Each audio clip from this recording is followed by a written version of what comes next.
Story 1. The mirror never lies. When I moved into my first off-campus apartment, I thought I'd hit the jackpot. It was old, sure, but cheap. And only 10 minutes from class, my roommate, Jared, and I split the rent and tried to make the place feel like home. We painted the walls, brought in a couch from the thrift store, and tried not to notice the weird stain on the bright hallway carpet. But there was one thing we couldn't change: the old bathroom mirror. It was a tall, antique thing, bolted to the wall above the sink, framed in black wood with carved IV patterns. The landlord warned us not to renovate, claimed it was part of the historic character of the unit. Whatever, it was just a mirror, until it wasn't. The first time I noticed something was off, I had just finished brushing my teeth. I leaned in close, checking a spot on my chin as I turned to grab a towel. I saw, in the corner of my eye, that my reflection was still looking forward, not turning with me. I snapped my head back to the mirror. My reflection mirrored me perfectly again. Weird, I told myself I was imagining things. But it kept happening. Subtle at first. Delays, slight differences, sometimes blink, but my reflection wouldn't. Sometimes I see something move behind me in the mirror, a shadow, a blur. But when I turned, there was nothing there. Jared laughed it off, said I was just paranoid.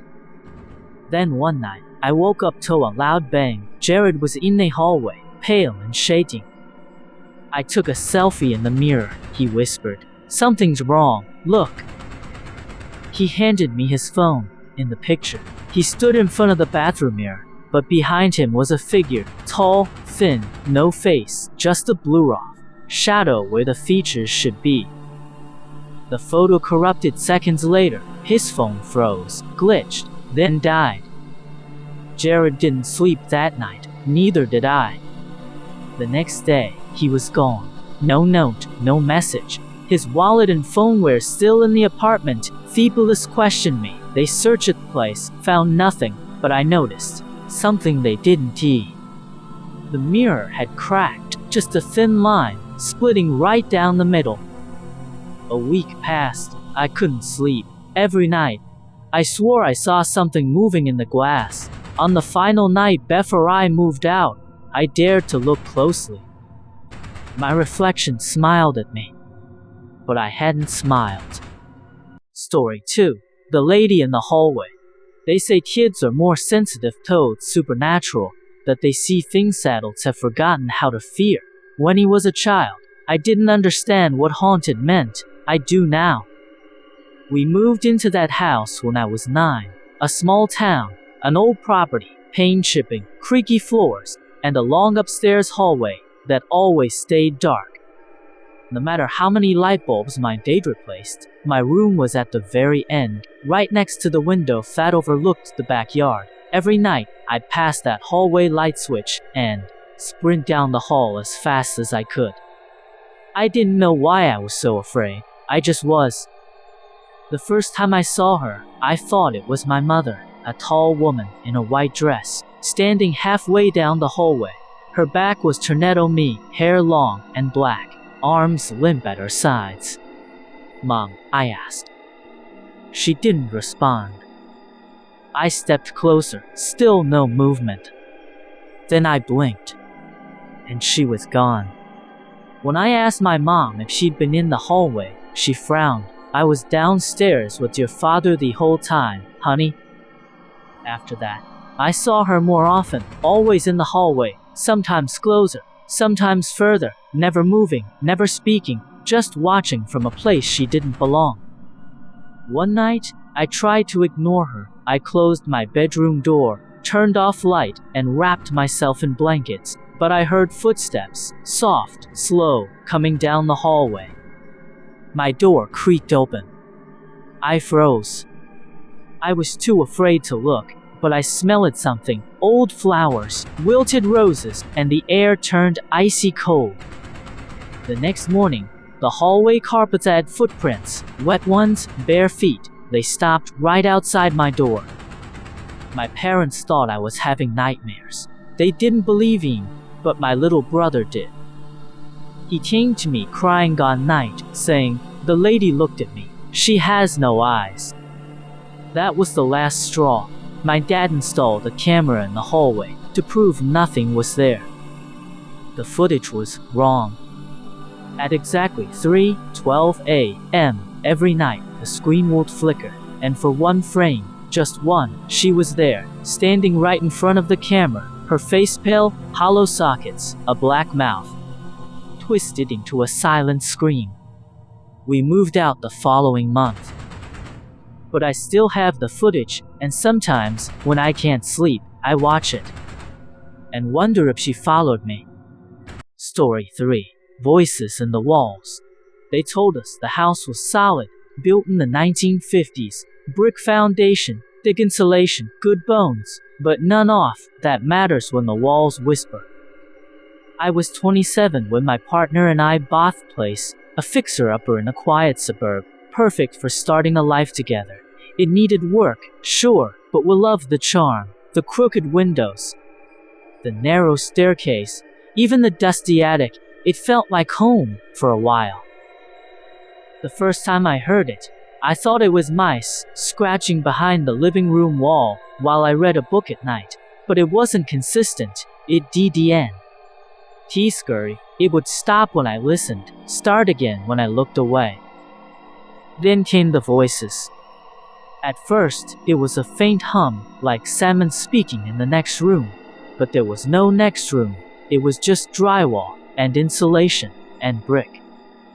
I pressed my ear against the wall. I heard a woman's voice, whispering. I couldn't make out the words. When I asked my partner if he heard anything, he shrugged. Old house, pipes, you're overthinking it. But it got worse. At night, I'd hear laughter, low and throaty, sometimes crying, sometimes giggling, like a child was hiding inside the walls. One night, I woke up and the bedroom felt off, like I wasn't alone. Fanny heard it, right by my headboard. Can you hear me now? Clear, sharp, female, whispering right behind the wall. I screamed. We tore the wall open the next day, convinced maybe an animal had gotten in. But there was nothing. Just dust, wires, cobwebs. We patched the wall, painted over it. That night, the whispering started again, but now from the kitchen. I stopped sleeping. My partner started avoiding the house, claiming he needed late nights at work. I tried recording the voices. I left my phone on the counter overnight. In the morning, I played the file. And I heard myself talking in my sleep, saying things I'd never say. I know your name. I'm inside you now. You let me in when you knocked on the walls. I never knocked. I never said those things. I started sleeping at my sister's rest. My partner said he'd stay behind, face it head on. He lasted 3 nights. On the 3rd night, he get a call at 2:44 a.m. He was sobbing. She's in the walls. She came out. He left the house barefoot, never went back inside, neither did I. We sold the house at a loss, didn't even pack, just left.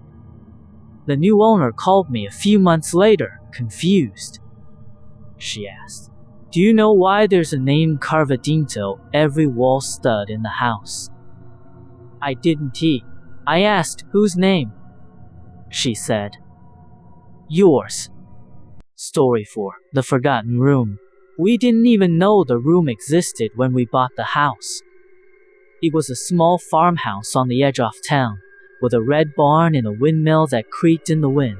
My wife and I wanted quiet. She was pregnant with our first child, we thought. The country would be peaceful. The house was simple, 2 bedrooms, a narrow attic, a dusty cellar, and a long hallway with 3 doors, 2 bedrooms, and a closet at the end, or so we thought. The strange things, Beganoni evening in October. I was getting ready for bed, brushing me teeth in the hallway bathroom, when I noticed something off about Thule between the closet and our bedroom. It was too wide. I knocked on it, solid, but it echoed faintly. Later that night, I dreamt of a door, peeling white paint, a brass knob, hidden in shadows. The next morning, I measured Thule's. Something wasn't right. So I checked the floor plan we'd gotten from the county records. There was an extra room listed, room 3B, but we only had 2 bedrooms. That night, I opened the closet and tapped along the back wall until I heard a hollow knock. I pushed. Nothing happened. I pressed harder. Then it gave way. There was a door, hidden behind a panel, off wood and old plaster. I should have stopped there. But curiosity wins when you feel like your house has a secret. I pried it open. It groaned like it hadn't moved in decades. The air that rushed out was stale and freezing, like a tomb. The room was small, no windows, just bare wooden floors, cracked wallpaper, and a child's wooden chair in the center. And there were drawings on the walls, in red crayon, dozens of them. Stick figures, some smiling, some with no faces. One in the corner was scribbled over in black so violently, the pupper beneath had torn. Beneath that figure, written over and over, were the words. He told me not to look. My wife refused to step inside. I told her it was probably just an old storage room, maybe even a playroom for a child. That night, our dog stood by the closet door and growled until morning. The next day, I noticed something worse. The chair in the room had moved. Just slightly, but it wasn't where I'd left it. I closed the hidden door and nailed it shut, covered it with a shelf, told myself it was done. But things changed. At night, we heard knocks from inside the walls. My wife woke up screaming one night, saying someone had whispered our baby's name. We hadn't even picked a name yet. And then one morning, I found crayon drawings on the hallway wall. Red, fresh. Stick figures, smiling. We hadn't bought any crayons. I tore down the bookshelf and opened the hidden door again. The chair was gone. In its place was a pile of ash and a handprint, tiny, like a child's, pressed into the floorboards. We moved out the next day, stayed with me brother until we found an apartment. I don't know what was in that room. But when the new owner called 6 months later, asking if I had left a child's chair and some crayons in the attic, I hung up. I don't ever answer calls from that area code anymore.